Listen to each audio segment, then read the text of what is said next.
आपका भरोसेमंद channel SK live news अब दिखेगा नए रंग रूप और नए अंदाज के साथ। दर्शकवृन्द नमस्कार, तपाईहरु हेर्दै हुनुहुन्छ एसके लाइभ, तपाईको समय तपाईको समाचार। म छु तपाईहरुसँग निर्देशिका तामाङ। अब सुन्नुहोस् आजका प्रमुख समाचारहरु।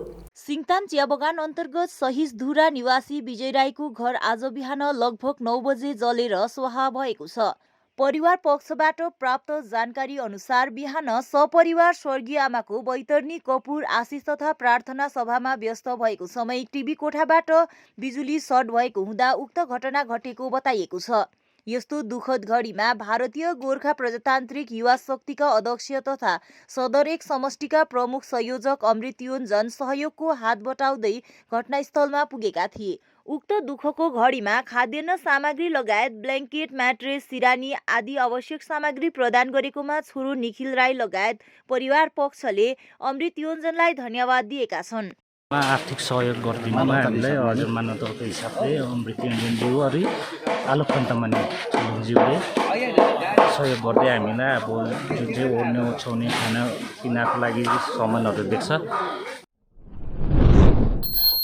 सिन्कोना बगानमा विगत 10 वर्षदेखि कार्यरत 10 दिने अनि 20 दिने अस्थायी श्रमिकहरूलाई स्थायी गर्नको साटो सिन्कोना व्यवस्थापकको कार्यालयमा विभिन्न राजनैतिक दलका युनियनलाई लिएर सभा गर्दै अझ 10 दिनेलाई 20 दिन काम गर्ने पर्ने आदेश निकालिएको विषयमाथि आपत्ति जनाउँदै मङ्पु अधीनस्थ 5 वटा विभागका अस्थायी श्रमिकहरूले एउटा सभामा केन्द्रीय समिति गठन गरेका छन्, जसमा युनियन अनि सिन्कोना पक्षले अस्थायी श्रमिकहरूलाई कुनै खबर नगरी यस प्रकारको निर्णय लिएको विषयमा व्यापक चर्चा परिचर्चा गरियो। साथै केवल स्थायीकरण मात्र अस्थायी श्रमिकहरूको समाधान हो भन्दै सबै विभागका अस्थायी श्रमिक संगठनका प्रतिनिधिलाई लिएर श्रमिकहरूको केन्द्रीय समिति गठन गरिएको छ, जस अन्तर्गत आगामी दिनहरूमा व्यापक आन्दोलन गर्ने पनि निर्णय लिएको बताइएको छ। अस्थायी श्रमिकहरू मम्पु डिभिजनभित्र जति पनि अस्थायी श्रमिकहरू छन् अनि 5वटा डिभिजनको श्रमिकहरू लिएर आज हामीले एउटा सभा सम्पन्न गऱ्यौँ र सभा सम्पन्न गर्नुको मुख्य औचित्य चाहिँ के थियो भन्दाखेरि आज विशेष गरेर हिजोको दिनमा मात्र आज म्यानेजर अफिसमा व्यवस्थापन कार्यालयमा अस्थायी श्रमिकको विषय लिएर आज अस्थायीको विशेष गरेर 10 दिनलाई चाहिँ 20 दिने गराउने विषय लिएर त्यहाँ सरसल्लाह भएको रहेछ र यसमा आज हामी अस्थायी जति पनि विगत 8 अनि 10 सालदेखि हामी अविरल रूपमा हामीले खटिरहेका छौँ र हाम्रो कुनै सरसल्लाह अनि हामीलाई कुनै पनि सूचना बिना नै 10 दिनलाई 20 दिने आज बनाएको घटना आज हामीलाई सुन्नमा आएको कारणले गर्दा आज हामी सम्पूर्ण 5वटा डिभिजनको अस्थायी श्रमिकहरू आज हामी रम्बी विभाग अन्तर्गत प्राइमेरी स्कुलमा एउटा सानो सभा डाकेर हामीले एकअर्काको माझमा यस विषय जाँच पडताल गर्ने हामीले एकअर्काको माझमा सोधपुछ गऱ्यौँ अनि सबैको विचार अनुसार चाहिँ आज हामीलाई 10 दिनेबाट 20 दिने होइन, तर सबैलाई नै आज रेगुलराइजेसन चाहिँ आज डिपार्टमेन्टबाट अथवा सिन्कोना प्लान्टेसनको अथोरिटीबाट चाहिँ हुनुपर्छ भन्ने आज यहाँ सबैको यो सल्लाह भएको कारणले गर्दाखेरि आज यसै च्यानल मार्फत हामी सम्पूर्ण मम्पुवासी साथसाथमा युनियन अनि साथसाथमा आज डिपार्टमेन्टलाई हामी यही अवगत गराउन चाहन्छौँ कि हामीलाई चाहिँ आज 8 अनि 10 वर्षको समय अवधिभित्रसम्म हामीलाई विशेष गरेर अस्थायी रूपमा राखिरहेको छ र अझ हामीलाई 10बाट फेरि 20 दिन गरेको खण्डमा चाहिँ अझ यसको टुङ्गो छैन। हुनसक्छ भविष्यको दिनमा 5 साल अनि 7 साल अझ जानु सक्ला र यसको कुनै एउटा निश्चित यसको रूपरेखा नभएको कारणले गर्दाखेरि आज हामी सम्पूर्ण 5वटा डिभिजनका लेबरहरूलाई अस्थायी श्रमिकहरू लिएर हामीले यहाँ सभा बस्यौँ। वरिष्ठ गायक कुमार सुब्बाको पार्थिव शरीर आज सिलगढी हुँदै खरसाङबाट दार्जिलिङ लगिएको छ। यस अवधि खरसाङमा तिनलाई स्थानीयवासीले श्रद्धाञ्जली अर्पण गरे। खरसाङ बागिना साङ्गीतिक समूह, जिटिए कलाकार सङ्गठन अनि भारतीय गोर्खा प्रजातान्त्रिक मोर्चा, खरसाङ नगरपालिका, गोर्खा जनपुस्तकालय लगायत विभिन्न सङ्घ संस्था अनि खरसाङका आम नागरिकहरूद्वारा यहाँको मोटर स्ट्यान्डमा श्रद्धाञ्जली अर्पण गरियो। यस सम्बन्धमा जिटिए कर्मचारी सङ्गठनको पक्षबाट गोविन्द छेत्री अनि खरसाङ बगिना म्युजिकल ग्रुपको पक्षबाट सङ्गीतकार सङ्गीत संयोजक रूपेश रसाइलीले सम्पूर्ण खरसाङवासीको पक्षबाट दिवंगत कुमार सुब्बालाई श्रद्धाञ्जली अर्पण गरे औ तिनको निधनले सम्पूर्ण नेपाली सङ्गीत जगतलाई ठूलो क्षति भएको बताएका छन्। गायक कुमार सुब्बा अहिले हामीमाझ हुनुहुन्न त्यसको खबर हिजो बेलुकी गत 15 तारिक जनवरी राति 10 बजी पुष्टि भएको थियो र त्यसमा हामी समस्त खरसाङवासी अनि उहाँको गीतलाई मन पराउने हामी समस्त सङ्गीत प्रेमी श्रोतावर्गको तर्फबाट हामी एकदमै दुखित छौँ। कारण उहाँ एकदमै लेजेन्डरी गायक हाम्रो दार्जिलिङको। उहाँले हाम्रो दार्जिलिङे सङ्गीतलाई समस्त विश्वभरि नै रिप्रेजेन्ट गर्नुभएको थियो र उहाँको कतिपय गीतहरू हामीले स्टेजमा हाम्रो बागिना ब्यान्डको तर्फबाट पनि हामीले बजाएका थियौँ र उहाँसँगै पनि हामीले धेरै वर्ष अगाडि एउटा कार्यक्रम गरेको थियौँ यहाँ रेलवे इन्स्टिट्युसनमा र उहाँ एकदमै असल व्यक्तित्व, एकदमै मृदुभाषी है र उहाँको निधनले हाम्रो दार्जिलिङे सङ्गीतलाई मात्र होइन तर हाम्रो नेपाली सङ्गीत जगतलाई नै धेरै एउटा ठुलो। र आज हाम्रो नेपाली जगतका एक लब्ध प्रतिष्ठित गायक अनि महान एक कलाकार हामी समक्ष हुनुहुन्न र कुमार सुब्बा, एक समयमा कुमार सुब्बा भनेपछि विश्वले चिन्ने गर्थ्यो अनि तर कुमार सुब्बा आज नरहे तापनि उहाँका कृतिहरू, कलाकृतिहरू सधैँ हामीमा सधैँ रहिरहनेछन् अनि उहाँलाई श्रद्धाञ्जली व्यक्त गर्न आज हामी यस यो रेलवे प्लेटफर्ममा आएका छौँ र उहाँको पार्थिव शरीर अहिले बाटोमै छ, आउन बाँकी नै छ र आएपछि उहाँलाई हामी श्रद्धाञ्जली व्यक्त गर्छौँ अनि फुलमाला चढाएर उहाँको आत्माले शान्ति पाओस् अनि विक्षिप्त उहाँका परिवारप्रति हामी शोक संवेदना व्यक्त गर्नको निम्ति आज हामी यहाँ उपस्थित भएका छौँ। सुकेपोखरीदेखि प्लुङदुङलाई जोड्ने सडक मार्गमा जडान गरिएको सिग्नल बोर्ड असामाजिक तत्त्वद्वारा तोडफोड गरेको घटना प्रकाशमा आएको छ। यस प्रकारको घटनाले सामाजिक विकृति बढेर जान सक्ने अनुमान लगाइएको छ। उक्त घटनामा संलग्न जो कोही भए पनि यस प्रकारको घटना निन्दनीय रहेको बताइएको छ। गोरुबथान 43 नम्बर समष्टिको सौरेनी बस्ती स्थित खेल मैदानमा भारतीय गोर्खा प्रजातान्त्रिक मोर्चा सौरेनी शाखाको एउटा साङ्गठनिक सभा सम्पन्न भएको छ। उक्त सभामा भारतीय गोर्खा प्रजातान्त्रिक मोर्चाका प्यारेन्ट बडी नारी शक्ति र युवा शक्तिको पुनः समिति गठन गरियो। रेशकुमार तामाङको अध्यक्षतामा सम्पन्न उक्त सभालाई तबरज आलम सिद्दिकी उर्फ हैदर अलीले सञ्चालन गरेका थिए। सौरेनी शाखा सचिव पूर्ण राईले स्वागत सम्भाषण राखेको सभामा सौरेनी शाखाका सभापति अजित राईले गाउँका समस्या अनि भावी विकासका सम्भावित योजना विषय समष्टि प्रतिनिधिहरूलाई अवगत गराए। सभामा समष्टि जोन 1 का सभापति सूर्यमणि राई, सचिव काशीराम प्रधान, युवा शक्तिबाट सभापति दीपक कार्की, अरुण राई, केन्द्रीय समिति सदस्य हैदर अली, समष्टि प्रवक्ता ज्ञानेन्द्र ठकुरी, नारी शक्ति सभानेत्री आशा छेत्री, हेलेन्त वार्ला आदिको विशेष उपस्थिति रहेको थियो। समष्टि प्रतिनिधिहरूद्वारा सौरेनी शाखाका नवनियुक्त पदाधिकारीहरूलाई नियुक्ति पत्र पनि प्रदान गरियो। उक्त सभा विषय समष्टि प्रवक्ता ज्ञानेन्द्र ठकुरीले थप जानकारी गराएका छन्। विशेष गरी आज हाम्रो 43 नम्बर समष्टि भारतीय गोर्खा प्रजातान्त्रिक मोर्चाको शाखा कमिटी गठन गर्ने अभियान चलिरहेको छ। यस अभियान अन्तर्गत आज हामी सौरेनी शाखामा आएका थियौँ र हाम्रो यहाँ सौरेनी शाखाको भारतीय गोर्खा प्रजातान्त्रिक मोर्चाको शाखा समिति गठन भएको छ र यसमा युवा शक्ति अनि नारी शक्तिको पनि हामीले शाखा समिति गठन गरेका छौँ अनि सम्पूर्ण यहाँ गठन गरिएका आजका समष्टिका पद अधिकारीगणलाई हामीले हार्दिक शुभकामना दिँदै बधाई दिँदै आगामी दिनमा पार्टीको साङ्गठनिक गतिविधिमा उहाँहरूको योगदान एकदमै महत्त्वपूर्ण रहेको कुरा पनि बताएका छौँ। साथै विभिन्न विकासमूलक कार्यहरूमा पनि उहाँहरूको भूमिका एकदमै महत्त्वपूर्ण हुने रहेको छ र यसको निम्ति पनि हामीले उहाँहरूको जिम्मेवारी बोध गराएका छौँ। दार्जिलिङ सेवा संस्थाद्वारा सियोक चियाबारी अन्तर्गत सोले मोडमा स्थानीय विपन्न परिवारलाई खाद्य सामग्री तथा न्यानो लुगा वितरण गरिएको छ। विशेष एकाएक बढेको तीव्र चिसोबाट मानिसहरूलाई सुरक्षित राख्ने उद्देश्यले उक्त कार्यक्रम सम्पन्न गरिएको बताइएको छ। दार्जिलिङ सेवा संस्थाका संस्थापिका शशि योन्जनको अगुवाईमा सम्पन्न उक्त राहत सामग्री वितरण कार्यक्रममा दार्जिलिङका पदाधिकारी तथा पोखरेबुङ क्षेत्रीय समितिका अमिर राई, हिरण राई, विक्रम प्रधान, अनित राई आदिको विशेष उपस्थिति रहेको थियो। हजुरहरू है दार्जिलिङ एनजिओ मार्फत हामी यो सियोक भस्मे मिरिक क्षेत्रको यो एउटा सियोक भस्मे भन्ने एउटा सानो जग्गा र हामी यहाँ सियोक भस्मेमा एउटा बाबरी युथ क्लब द्वारा चाहिँ तपाईँहरूलाई हजुरहरूलाई हामीले रिसिभ गऱ्यौँ आज है।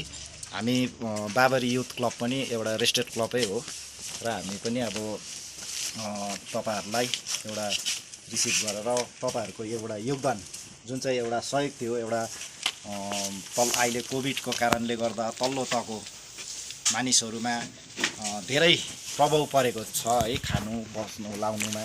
त्यसले गर्दा त्यसमा चाहिँ अब तपाईँहरूले दार्जिलिङबाट आएर सहयोग गरिदिनु भएकोमा हामी बाबरी युथ क्लबद्वारा धेरै धेरै धन्यवाद र आउने दिनहरूमा पनि तपाईँहरूले राम्रोसँगले यस्तो सेवाहरू पुर्याउँदै जाओस् है। जनचेतना कार्यहरू सेवाहरू पुर्याउँदै जानुहोस् र हामीबाट पनि अब तपाईँहरूलाई के सहयोग गर्नुपर्छ आउने दिनहरूमा है र तपाईँहरूबाट पनि अब के हामीलाई अब गरिदिनुहुन्छ अब आउने दिनहरूलाई पनि तपाईँहरूलाई एउटा आशा राख्दै हजुरहरूलाई धन्यवाद दिँदैछु। समाचारको क्रममा अब पालो भएको छ एउटा छोटो विश्रामको। सेवा का संस्कार तो भारतीय संस्कृति का हिस्सा है। हम तो बस वो हुनर देते हैं कि हमारा ये संस्कार हमारे बच्चों को सुनिश्चित भविष्य का वरदान भी दे सके।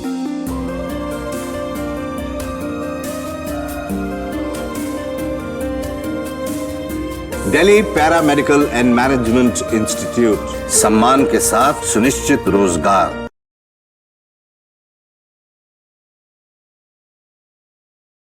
रेडीमेड गारमेंट्स की होलसेल दुकान जहां मिले आपको सारा सामान राजधानी गारमेंट्स है, जिसका नाम लेडीज हो या जेंट्स, बच्चों के लिए हो या बड़ों के लिए, विंटर कलेक्शन या समर कलेक्शन, नॉर्थ बंगाल की सबसे बड़ी होलसेल दुकान। अपनी दुकान की परचेसिंग विंटर कलेक्शन के लिए पधारे राजधानी गारमेंट्स। यहाँ आप बिल्कुल किफायती दामों में खरीदारी कर सकते हैं। ए से जेड तक ऑनलाइन ऐप के जरिए भी आप परचेसिंग कर सकते हैं। राजधानी गारमेंट्स, 2nd फ्लोर, कौड़ी शंकर मार्केट, विधान रोड, सिलीगुड़ी। सपनों से भी सुंदर घर हो अपना, PRM बेगराज पूरा करेगा सपना। जी हां, सिलीगुड़ी का सबसे बड़ा आवासीय जहां मौसम खुशनुमा, पहुंच आसान, सुविधा सभी, फुटबॉल ग्राउंड, साथ ही हर खेल और मनोरंजन और बड़ा घर। शहरों के बीच शहर होगा आपका आनंदविल, डागापुर, सिलीगुड़ी। PRM और अजय बेगराज ग्रुप 9735122000। टीना का घर बनाने का टोटल समाधान, बाजार भाव से हमारे यहाँ किफायती दाम। घर, दुकान, मकान, गोदाम बनाने के लिए टीना, प्रोफाइल सीट, रंगीन टीना, पाइप आदि सामान की नई दुकान टीना लगाने के लिए मिस्त्री भी हमारे यहाँ है उपलब्ध। Mahavir steel, 3rd mile, Vega mall के सामने, Chaudhary compound. Contact number 9709 970981। Damro celebrates happiness with happy prices on all its furniture collection for Christmas and New Year. For more details, visit your nearest Damro showroom or damroindia.com. घर का furniture ही घर की शोभा होती है। Guest की नजर furniture पर ही पड़ती है। Bedroom set से लेकर dining table, sofa set, wall unit, office furniture, leather sofa, Maharaja sofa इत्यादि। इसकी रेंज और कीमत को देखते हुए फर्नीचर का वन स्टॉप सॉल्यूशन है वुड से। Decor your dreams, Satyam plaza, near Bhaktinagar check post, Sevoke road, Siliguri. Phone 9564130130। Load shedding और पावर फ्लक्चुएशन से परेशान? इन्वर्टर और स्टेबलाइजर लगाओ, परेशानी से निजात पाओ। घर एनवायरनमेंट का रखना है ख्याल तो सोलर एनर्जी का करो इस्तेमाल। जी हाँ, यूपीएस, इन्वर्टर, बैटरी, स्टेबलाइजर और सोलर एनर्जी के लिए विजिट करें सुमित इम्पैक्स, पानी टंकी मोड़, सेवक road, Siliguri. Uninterruptible power supply का टोटल समाधान, मार्केट से कम मिलेंगे दाम। Contact us 9434062106।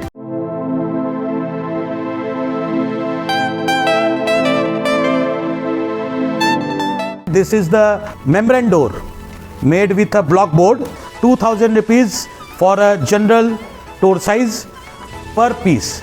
This is a WPC flooring. We have the laminated wooden flooring, AC4 grade, AC5 grade available with us. The PVC flooring, this is 1 day work for 1 room. These are the wooden laminate flooring. Starting range is 65 rupees per square foot. 7 Concept Pranami Mandir Road 9434040400. Are you dreaming to wake up under the calming Turkish skies? Make it a reality and bring home the Turkish collection from Royal Oak. Just a click away. International furniture, unbeatable price. Visit a Royal Oak store today. 50 से 70% कम कीमतों पर orchid building opposite Vega circle 2.5 mile Sevoke road Siliguri. विश्रामपछि यहाँलाई पुनः स्वागत छ।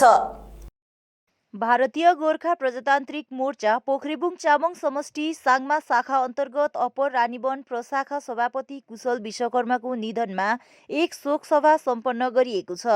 समष्टि प्रभारी नोबल बमजन, अध्यक्ष विनोभा ओझा, सचिव किरण तामाङ तथा समष्टि शाखा तथा प्रशाखा नेतृत्वको उपस्थितिमा सम्पन्न उक्त शोक सभामा दिवंगत आत्मा शान्तिको कामना गर्दै मौन धारण गरियो। शोकाकुल परिवारप्रति समवेदना व्यक्त गर्दै सभामा समवेदना पत्र हस्तान्तरण गरियो।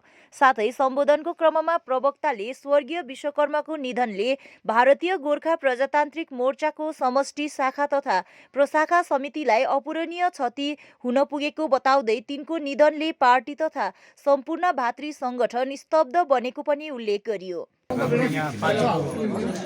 कर्मठ सदस्य मात्र नभएर भारतीय गोर्खा प्रजातान्त्रिक मोर्चा साङमा शाखा अन्तर्गत सिरुबारी अप्पर सिरुबारी प्रशाखाका सभापति हुनुहुन्थ्यो, जसको गत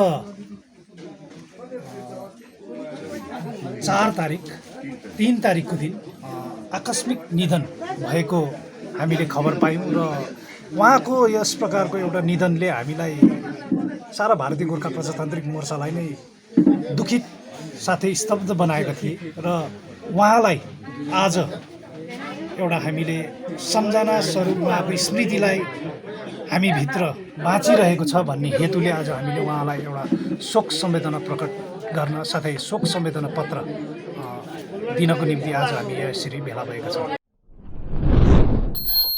मिरिकको एउटा गैर सरकारी संगठन Mirik hill green agriculture and environment welfare सोसाइटीले मगरजुङ निजगाउँ निवासी शैलेन्द्र राईलाई 4,20,000 को लागतमा निर्माण भएको घरको चाबी हस्तान्तरण गरेको छ। शैलेन्द्र राईको सपरिवार लगायत एनजिओका अध्यक्ष तथा सदस्यहरूको उपस्थितिमा सो नवनिर्मित घरको उद्घाटन गरी घरको चाबी शैलेन्द्र राईलाई हस्तान्तरण गरियो। संगठनका अध्यक्षले यस विषयमा अधिक जानकारी गराएका छन्। र आज 16 जनवरी 2022 आइतबारको दिन मगरजुङ टी एस्टेट अन्तर्गत निजगाउँ शाखामा हाम्रा Mirik hill green agriculture environment welfare protection सोसाइटीको तर्फबाट हाम्रा यहाँका स्थानीय बासिन्दा भाइ श्री शैलेन्द्र राईज्यूले हाम्रो एनजिओको मार्फत एउटा घर एप्लाई गर्नुभएको थियो र आज उहाँको आफ्नो प्रयास अनि एनजिओको एउटा मार्गदर्शनमा उहाँले आफ्नो घरलाई निर्माण कार्य पुरा गर्नुभएको छ र बिजनबारी संगठनलाई सुदृढीकरण गर्दै आपसी सम्बन्धलाई मजबुत गरी पार्टीलाई नयाँ दिशानिर्देश गर्ने उद्देश्यको साथमा भारतीय गोर्खा प्रजातान्त्रिक मोर्चा बिजनबारी क्षेत्रको निम्ति समन्वयन समिति गठन गरिएको छ। चुङथुङ मेरीबोङ तामसाङ पुल बिजनबारी गोक रेलिङ कैजले तथा रिम्बिक लोधोमा समष्टिलाई लिएर नवगठित समितिको अध्यक्षको भार शरण स्याङ्बुलाई दिइएको छ भने सचिवको रूपमा राजेश सुब्बा तथा प्रवक्ताको रूपमा सन्दीप छेत्रीलाई चुनिएको छ।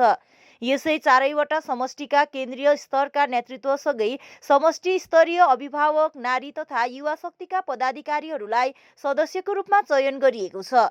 पार्टी उपाध्यक्ष सतीश पोखरेलको अध्यक्षतामा सम्पन्न सभामा चारैवटा समष्टिका प्रतिनिधिहरूको विशेष रूपमा उपस्थिति रहेको थियो।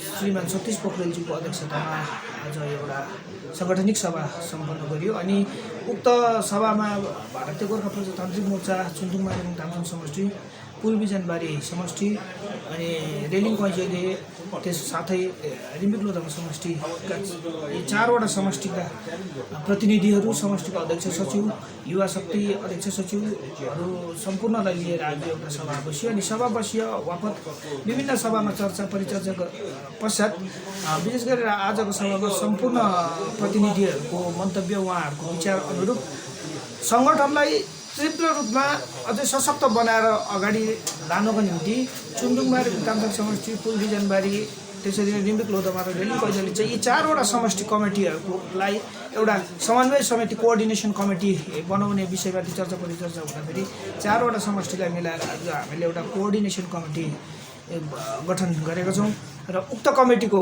अध्यक्षको रूपमा हामीले रेलिङ कैँजले समष्टिबाट श्रीमान शरण स्याङज्यूलाई अध्यक्षको पदमा उहाँलाई मनोनित गरिएको छ। त्यसरी नै सचिवको रूपमा पुलबिजनबारी समष्टिबाट हाम्रो राजु सुब्बाज्यूलाई सचिवको पदभार दिएको छ। त्यसरी नै प्रवक्ताको रूपमा चुन्डुङबारी र तामथाङ समष्टिबाट सन्दीप छेत्रीज्यूलाई प्रवक्ताको रूपमा मनोनित गरिएको छ। त्यसरी नै 4वटा समष्टिको अध्यक्ष सचिव, नारी शक्तिको अध्यक्ष सचिव, युवा शक्तिको अध्यक्ष सचिव, 4वटा समष्टिको नारी मोर्चा अध्यक्ष सचिव, युवा मोर्चा अध्यक्ष सचिव र नारी अन्य पार्टी प्यारेन्ट अध्यक्ष सचिवहरूलाई यस कोअर्डिनेसन कमिटीको सदस्यको रूपमा मनोनित गरिएको छ आजको प्रस्ताव अनुरूप।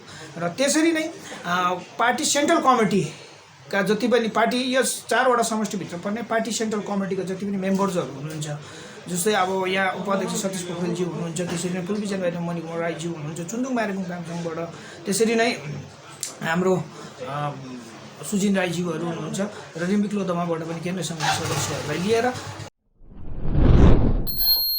तकदाह ग्लेनबोन समष्टि अन्तर्गत लामाहट्टा वार्ड नम्बर 16मा हाम्रो पार्टीको एउटा महत्त्वपूर्ण सभा सम्पन्न भएको छ।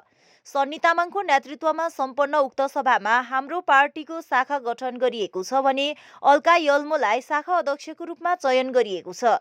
यस्तै प्रकारले उपाध्यक्ष बबिता तामाङ, सचिवमा नितेन यल्मो, सहसचिव सागर राई, विधान यल्मो, बिनु गोले, पप्पू यल्मो, कोषाध्यक्ष राम्भा यल्मो, बेबी तामाङ अनि रमेश तामाङलाई सल्लाहकारको रूपमा चयन गरिएको छ। नवनियुक्त शाखा सचिव नितेश यल्मोले पार्टी अध्यक्ष अजय एडवर्डले उक्त क्षेत्रमा क्षेत्रवासीका निम्ति गरेको सहयोगको सराहना गर्दै कृतज्ञता प्रकट गरेका छन्। पुलबजार वेलफेयर कप 2021-22 प्रतियोगिताको खेलहरू कोभिड प्रोटोकल तथा प्रशासनिक निर्देशको कारण केही दिनको निम्ति स्थगित गरिएको थियो। उक्त खेललाई पुनः सुचारू रूपले आरम्भ गर्दै आगामी 21 जनवरी पहिलो सेमिफाइनल खेल परिवर्तन दार्जिलिङ बनाम एलकेएफसी कैजले माझ खेलिने आयोजक समितिको पक्षबाट सभापति मण्डल राईले जानकारी गराएका छन्। सम्पूर्ण कमिटीको तर्फबाट तपाईहरुलाई निवेदन गर्दै र आउने दिनको पहिलो सेमिफाइनल दार्जिलिङ परिवर्तन साथै भर्सेस कैजले एलकेएफसी माझ भिडन्त हुने भएको छ र दर्शकवृन्दहरूलाई यस खेललाई है एकदमै राम्रो प्रकारले हेर्नको निम्ति तपाईहरुलाई मनोरञ्जन गर्नको निम्ति फेरि पनि तपाईहरु यस खेलको मनोरञ्जन गर्नको निम्ति आइदिनुहुन्छ भन्ने सम्पूर्ण हाम्रो कमिटीबाट हजुरहरूलाई फेरि अपिल गर्दै साथै हामीले एक्जिबिसन म्याचको लागि पनि तपाईहरुकै मनोरञ्जनको निम्ति है यस महामारीमा तपाईहरु कस्तो तरिकाले हैन आफ्नो जनजीवन अस्तव्यस्त भएर बसिरहनु भएको छ र यसलाई मनोरञ्जन दिनको निम्ति हामीले एक्जिबिसन म्याचको निम्ति लेडिजहरुको पनि यस लाते भकुण्डो प्रतियोगिता राखिरहेछौं र यसमा भाग लिनु हुने टिम मेगेटार बनाम कर्मटारबाट है 2 लेडिज टिम भिडन्त हुनेछ भन्दै तपाईहरु समक्ष यो अपिल गर्न चाहन्छौं कि तपाईहरुले फेरि पनि कोरोनाको प्रोटोकललाई अलिकति तपाईहरुले है ध्यान दिएर यस खेलमा सहभागी भइदिने हामी कमिटीबाट नम्र निवेदन गर्दछु। सुके खण्डको प्लुङदुङ ग्राम पञ्चायत अन्तर्गत रियाङ परिवर्तन क्लबको तत्वावधानमा आयोजित फोरसाइड फुटबल टुर्नामेन्टको फाइनल खेल टिम ब्याड बनाम टिम हर्सको माझ खेलेको खेलसँगै सम्पन्न भएको छ। जसमा 2-0 पराजित गर्दै टिम ब्याट विजयी बनेको छ। खेलकुदको क्षेत्रमा रियाङ बस्ती पछि रहेको स्थितिलाई केन्द्र गरेर रूपेन्द्र राईको सक्रियतामा युवा जमातलाई खेलकुदप्रति अग्रसर गराउन उक्त टुर्नामेन्ट आयोजना गरिएको बताइएको छ। विजेता तथा उपविजेता दुवै दललाई उपस्थित अतिथिहरूको बाहुलीबाट ट्रफी प्रदान गरियो। साथै यस अवधि कोरोना प्रोटोकलको पूर्ण रूपमा पालन गरिएको बताइएको छ। हवस् त अहिलेलाई यति नै। भोलि पुनः अर्को बुलेटिन लिएर उपस्थित हुने नै छौँ। तबसम्मको निम्ति हेर्दै गर्नुहोस् एसके लाइभ, तपाईँको समय तपाईँको समाचार। धन्यवाद। बाबा भन नि। आमाको दबाई सकेको छ। तिमीले गएर ल्याइदेऊ न, हुँदैन? अफिस जान ढिलो भयो बाबा। त सब तपाईँलाई सामान्य वेलनेसको स्किमको बारेमा थाहा छैन? मलाई दबाईहरू त होम डेलिभरी गर्दैछ त। ए हो त साँच्ची, होम डेलिभरी सँगसँगै उनीहरूले दबाईमा 7% डिस्काउन्ट पनि दिन्छ भन्ने सुनेको थिएँ। के हो? अनि त्यो मात्र होइन सर, हामीले बाइचान्स बिर्स्यो भने उनीहरूले नै सम्झाइदिँदैछ नि sir. Thank you Pradeep sir. Somani wellness, जसले तपाईँहरूको स्वास्थ्यको सधैँभरि ख्याल राख्छ। दबाई मगाउनुको लागि हाम्रो कन्ट्याक्ट नम्बर एक्स प्रकार छ 9647885848। सोचा था उत्तर बंगाल और सिक्किम का एक टेलीविजन चैनल हो। हर सोता है आज उत्तर बंगाल के पहाड़, दार्जिलिंग जिला या कालिम्पोंग या फिर हो सिक्किम, हर जगह हर ग्राउंड चैनल हैथवे, सीसीएन या एनएक्सटी डिजिटल हर सेटअप बॉक्स पर अपना 24 घंटा चैनल चल रहा है। मूल मंत्र बढ़ाने का व्यापार, पहाड़ के कस्टमर से प्यार। इस्लामपुर से लेके जलपाईगुड़ी साथ ही सिलीगुड़ी में भी हैथवे और सिटी केबल में 24 घंटा चैनल, फेसबुक और यूट्यूब में भी है। जब एसके लाइव का हो साथ तो चिंता की क्या बात। Advertise your products and services with SK live. आपका भरोसेमंद चैनल एसके लाइव न्यूज अब दिखेगा नए रंग रूप और नए अंदाज के साथ।